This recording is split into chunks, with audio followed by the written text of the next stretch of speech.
আসসালামু আলাইকুম বন্ধুরা, আশা করি সবাই ভালো আছেন। বন্ধুরা, শেখ হাসিনার আরেকটি বিবৃতি বা আরেকটি নিউজ সোশ্যাল মিডিয়াতে, নিউজে বা পত্রিকায় বেশ ভাইরাল হয়েছে মানুষের মুখে মুখে। বিষয়টা হচ্ছে যে শেখ হাসিনা বলেছেন, আমি খুব শীঘ্রই দেশে ফিরব এবং দেশকে উদ্ধারে বা দেশের গণতন্ত্র উদ্ধারে আমি বাংলাদেশে ফিরব। এটা নিয়ে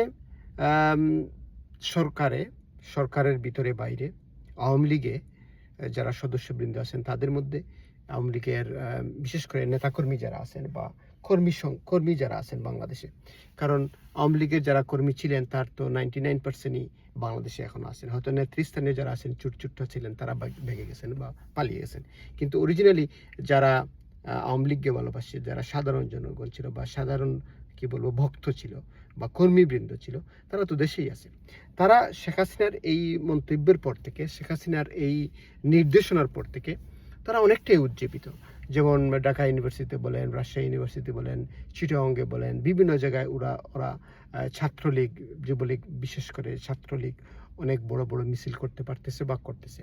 ইভেন আমি দেখলাম নোয়াখালীতেও ওরা একটা মিছিল এতটা সফলভাবে করতে পেরেছে যে পুলিশ প্রথমে বাধা দেওয়ার চেষ্টা করে, এবং এক পর্যায়ে যখন থেকে শত জায়গায় হাজার হাজার মানুষ সেখানে একযুগে সম্মিলিত হয়ে যাচ্ছে মিছিলে, তখন পুলিশ নিজেদেরকে গুটিয়ে নিয়েছে বা সরিয়ে ফেলেছে। এটাই নিয়ম বন্ধুরা। যখন একটা দল, একটা দেশের রাজনৈতিক দল বলেন আর যেভাবে বলেন, যখন তারা উজ্জীবিত হয়ে যায়, যখন তারা সংগঠিত হয়ে যায়, তখন তাকে কোনো শক্তি আর আটকাতে পারে না।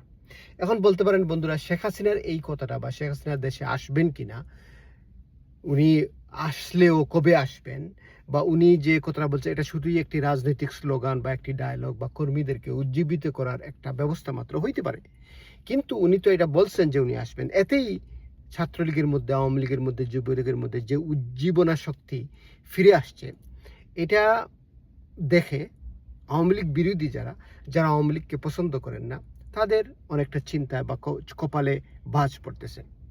এখন আমার কথা হচ্ছে বন্ধুরা, আওয়ামী লীগে যারা করছে সবাই তো দোষী না। আওয়ামী লীগ সরকারে যারা ছিল, যারা নেতৃস্থানীয় অবস্থায় ছিল, মন্ত্রিত্বে ছিল, যারা চুরি চুট্টামি করছে, যারা টাকা পাচার করছে, যারা মন্দ কাজের সাথে জড়িত, তাদের বিচার এই সরকার করবে বা এই দেশে হবে, এই দেশ করবে।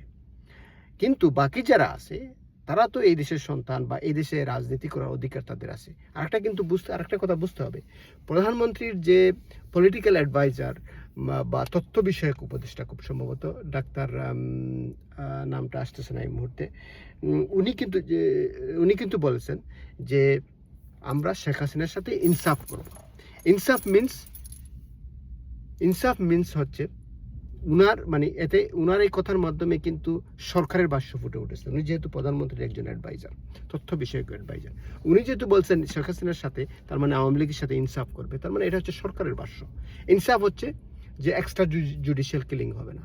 ইনসাফ হচ্ছে যে বিচার প্রক্রিয়ায় কোনো রকমের হস্তক্ষেপ করা হয় না।